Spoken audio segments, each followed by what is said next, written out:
Hi there, I'm Catherine O'Brien at Happy with Baby, and I am so excited to be here today with my friend and colleague, Cassie Owens. She's a licensed professional counselor and also the owner and founder of the Women's Wellness Group of Dunwoody. And today we're talking about tips to meet new mom friends, how to find your village. I mean, this is an issue that comes up. I was just talking to a new mom yesterday about, how do you do this, especially the challenges with the pandemic and everything, and give us your wisdom. First, I think it's important to recognize, why do we need a village? Why do we need people?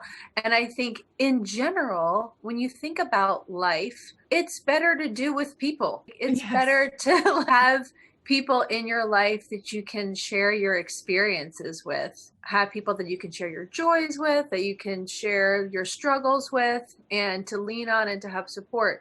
Even more so when you have a baby and you're starting this new life, that you need people who have those same shared experiences to be able to talk with and ask questions to and lean on for support. It's a way to survive, really.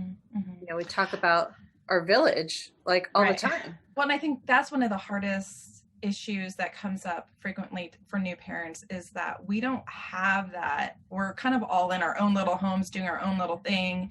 And I know for at least in my area, a lot of people move here from somewhere else for jobs or different things. So they don't even have support systems, family or anything like that. So it is creating this whole new support network system. When I was thinking about this conversation, I was thinking about when I first had my kids 13 years ago, had my friends prior to having kids, where you would spend your time together, you would go to dinners on Thursday nights, you would go to brunch in the weekend, you would go out, you would lay by the pool, all of this kid-free, responsibility-free time that you had, and you spend that with your friends. And then I was one of the first to get pregnant of my friends.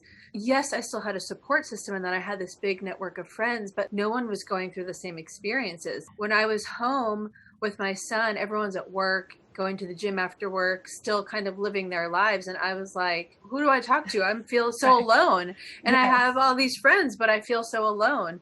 Then it was really apparent that the importance of having your people who are going through the similar experiences, how valuable that is to take away the feeling of isolation and oh, I'm not the only one going through some of these challenges that you go through as a new mom. And to your point, in Atlanta, it's very much when you meet someone, it's oh, where are you from? Because nobody's from here. Right. Except my husband. But not many people are actually from here. So the family support is minimal. It's really important to find those people. And then you tack on the last year plus couple of months with COVID has really exacerbated so much of the isolation that a lot of new moms are experiencing. And just when I was talking to you about the subject, because so many people were coming in saying I need friends, I need moms, I don't have anyone.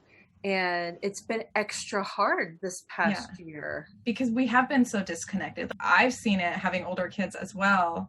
I mean, that's been the biggest struggle is not having those connections with other kids and being able to go out and play. And now, I mean, mine are finally back in school as of this last month, which has been a game changer. We just need community so much. I've always known that, but I think it's been proven. And I think it doesn't change. You need those support and connections when you have a baby and when you want to kind of talk through okay, my baby's 6 months and they're not doing X, or how do you go from transitioning this feeding to that feeding?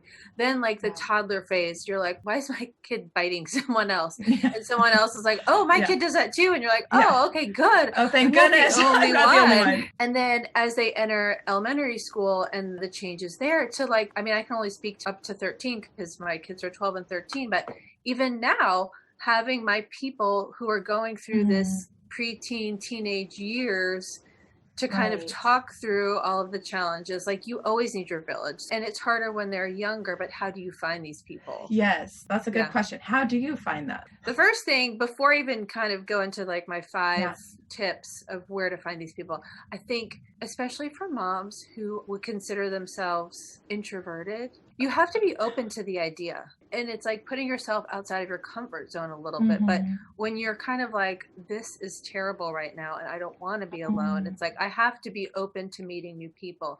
And that also means being open to like, this could work and this could not work. And that's hard because no one wants to feel rejected, or no one wants to feel like, oh, I can't make friends. Harder for someone who is introverted than someone who maybe is extroverted, just like, oh, it doesn't care. If this doesn't work, I'll try this. No problem. But I think that's real. And I will share, when I was a young mom and I found someone on like Meetup, or it was like New Moms, it was kind of a way back then to connect. And I went on a play date. You know, it was a nice time, but I was like, this person is not going to be my person. So kind of like dating a little bit. Yeah. And hopefully I meet the best friend fit. Just kind of being open to that and knowing that like, this could work or this could not work, but I really want this. So I'm going to keep on and until I find my way. So one of the first things I think anyone can do, and now we're in a season where it's anywhere you are across the country, it's getting a little bit nicer weather-wise, is really getting outdoors. If you have a young baby, like getting outside, putting your baby in the stroller and going for a walk, seeing who else is in your neighborhood. Likely you will meet other women or other parents that are going for a walk. If your neighborhood isn't conducive to walking, I would say go to the closest playground or park that has a walking path and just see who you see. And I think it's important to kind of have in the back of your brain, or like in your back pocket, is some like things you could say, like conversation starters. It is weird. It is like, I'm trying to like meet someone, whether it's like, oh, it's such a nice day. Like, oh, I haven't seen you around here before. Or I just had a baby and it's so nice to see other people walking. No. I haven't been to this park before. It's really nice. I had a client who said, why would I go to a playground with a 3-month-old? And I was like, well, I hear what you were saying, because you're not going to put a 3-month-old on a slide.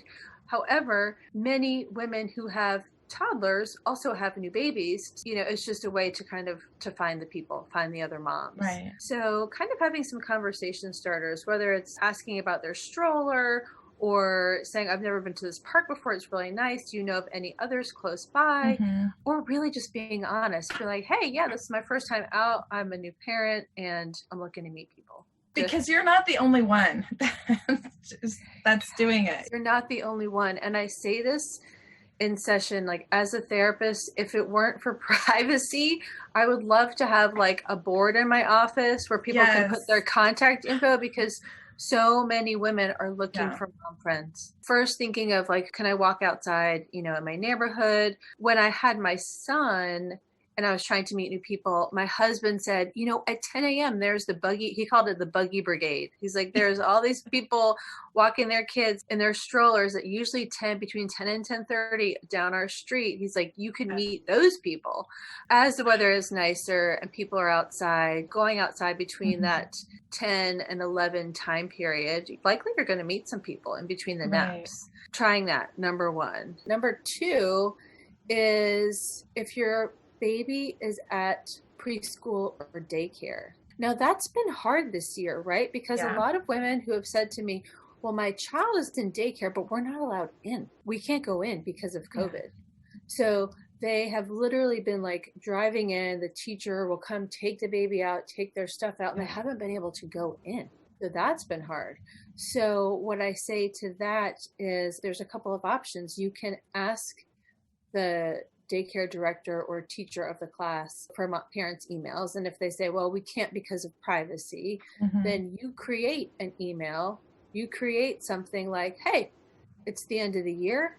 I'd love to meet up at this playground at this time. Just let the teachers put it out there and see who shows up. Because likely there's other parents who want to meet other parents who are dropping their kids off at the same daycare or preschool. Absolutely. When things open back up and you're able to go into the classrooms and drop your kids off, it's nice to have the face-to-face connection. And when maybe your baby is a toddler and they're able to talk about their friends, you can meet those parents. That's another way, is using the preschools and using the daycares to meet other people who likely live in your area too. And I think that even extends into when kids are older. Like if you move somewhere and your kid is in kindergarten or first grade, it's the school. You want to meet parents at the school, parents at the bus stop. It's nice to use that to get to know people. Have you ever found that helpful, like when your kids were little? Well, and I was just telling a mom the other day, because she was saying like, oh, people are telling me I should put my kid in like a music class, but I have a baby. Use it as a way to meet other moms if you want to do it. Don't feel like it's, yes, if you don't put your kid in music class, they're never going to be able to understand music at all or something like that. It's not for them. It's for you to meet people. It's for you. So, it's for you to meet people. Absolutely. I've missed that this year, like seeing the mom friends. And I was just thinking about this yesterday, as a matter of fact, because I was thinking about our call, and my son will be transitioning to junior high. So this is my last year to see a lot of the parents, because they go to different middle schools, junior high, middle schools. And I'm like, oh my gosh, it's so weird. After 7 years, I'm not going to probably see some of these people. But yeah, so using the schools or the daycares when you can is really good. Then the third thing I have listed is like mom and me groups, just like you're mentioning. The music class, the swim class that's you usually have a parent kind of in the water, the gymnastics classes. And there are even fitness classes like Oh Baby Fitness or Stroller Strides or things like that, where you bring little ones. So all of these women who maybe have the same interest in exercise or staying fit, also bringing their babies. That's a great way to meet new moms. Like something that you're interested in, like you tend to find like-minded people. Something that's important to you is usually important to them. I mean, that's where I think like meetup comes in so handy. Like, you know, I had moms that like loved hiking, and they found a hiking meetup where they would then, you know, had other parents to go with. Find something that you're interested in. But yeah, I mean, I think the mom and me classes are good just because, again, it's like probably people in your area who have kids or babies around the same age. And yeah, like you said, the music classes, it's really for you to meet the people. Now that, again, that the weather is nicer and we are kind of seeing some return to, I hate to even say normalcy, because what is that? Like that life is opening back up and people are allowed to do things, that you can sign up for like a music classes outside here in Dunwoody. You know, you can do swim classes, are generally considered safe. And a lot of the fitness classes, they do things outside. It's just a great way. The next thing I had listed was using social media and technology. Just like you were saying, Meetup, that's how I met some people back in 2007. Again, it's hard for someone who might be introverted to put themselves out there. When I say social media, I even include like Facebook groups. Many local neighborhoods will have, and I don't know if this is the same in California. Here in Georgia, it's like, you know, there's the Dunwoody Moms group, and then there's like Buckhead, Brookhaven, which is close by, and then there's Sandy Springs, which is also close by. And you can be a part of all of these groups if you live within the area. Now, one time, I love this, and I tell all my clients this, I was scrolling, and a mom posted a picture of her baby, and she said, "We're new, we just moved here, and I need some friends." And I thought that was fantastic. And people were like, oh yeah, do you want to meet at this park? And you know, this is really cool in your area. So using those groups to set up, even if you were to say something like, hey, we're going to go for a walk at 10 a.m. at this park, would love to meet some new faces. People respond and they're looking. So I don't know if you know about these things. Obviously there's Facebook. I'm sure you guys have Nextdoor, which is another like neighborhood type thing, which, you know, some people complain about X, Y, and Z. There are some apps that are designed for moms to connect with other moms. And this is a big deal. So there's the Peanut app. Have you heard of that? Yeah, I've heard of that one. And I know some people that have used that one. And then the other one I just learned about is Mommy Go. So that's another app that helps to connect moms who have similar interests, can get asked to you, like, you know, what are you into? Like, are you into fitness? Are you into this, that, the other? Ask how old your kids are. Using those apps, especially for someone who might be introverted, who doesn't feel like I can just put myself out there. You know, maybe they're not comfortable approaching someone new at the park or on a walk, or someone who doesn't want to put themselves on social media, but you can use an app to maybe meet someone that way, which seems less scary maybe. So those things can be really valuable at meeting new people. And the last thing I have as suggestions are using support groups. Like in Dunwoody, we have the Dunwoody Moms Club. And there's also MOPS. Are you familiar? Yeah, do you have MOPS? Yeah, moms of we preschoolers. MOPS, yeah. So getting involved with those, or any type of church or religious organization mom groups you can look for to join and meet other people that, maybe share your same religion or beliefs, and then also are new moms. I think any type of group is a great way to go to meet people. Kind of search out. And I didn't mention this before, but even when the kids are, I don't know how old they are when they start sports, but sports is a great way, because some kids play soccer at like 3. When we first lived in the city, when I had my son, we lived in Grant Park, and there's a Grant Park parent network, and they put you in groups if your baby was born between X and X. So everyone was really in the same age range. Right. And I thought it was so funny when they're like, yeah, we're going to do a play date. And I was like, a play date for like a 3-month-old? What does that look like? And then when I realized, I'm like, oh, it's not for them. It's for us.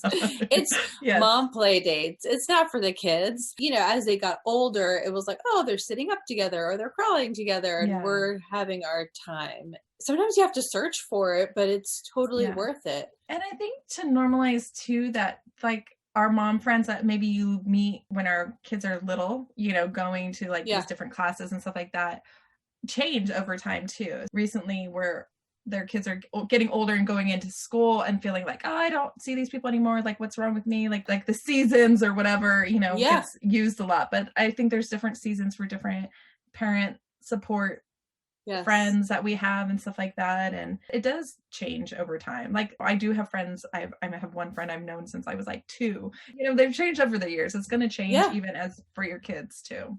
And one thing I didn't mention that I just thought of, because our pool opens, is like being at the pool and joining the pool, even if you have a little one, because there's often a baby pool and there's often people with toddlers and a smaller baby there. So you can meet kind of the young parents or, parents of little ones at your neighborhood pool, which I think is so great. And that's where I met a lot of people too in our neighborhood.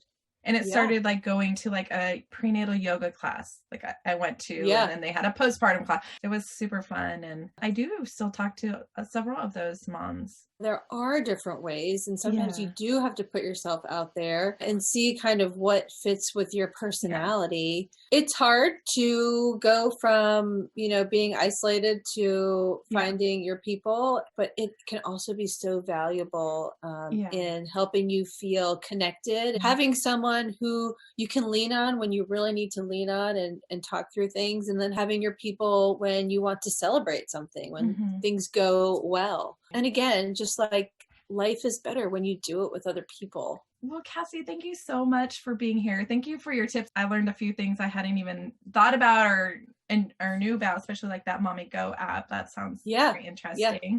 So I'll have to check that out. But tell people, how can we find you? Because you just opened up your brand new Women's Wellness Center, which I think is so amazing and awesome. Well, you can go to womenswellnessofdunwoody.com and you can see, so we have therapists, we have a nutrition coach, we have a massage therapist who does in-home massage, which is so nice, and a fitness consultant that will help you kind of figure out what plan is best for you in terms of fitness and activity. And so cool. Really have been enjoying providing more of an integrated approach to women's wellness. So womenswellnessofdunwoody.com. Awesome. Well, thank you so much again for being here. And I just want to say to anyone watching this, you can join our Happy with Baby community Facebook group. And we used to have meetup groups here in Sacramento, and now they're all virtual. And the awesome thing about that is we've had parents from all over the world joining us, which has been super cool that now it's like online and Meetup will like put it out to the world. So that's been exciting. to meet people from everywhere. And the fact is it's all the same issues. It doesn't matter what country you're living in. We all struggle with a lot of similar issues. So feel free to join our Facebook community. And again, Cassie, thank you for being here. And until next time, you guys make sure that you're taking care of yourselves, because it's not when you should, it's a necessity.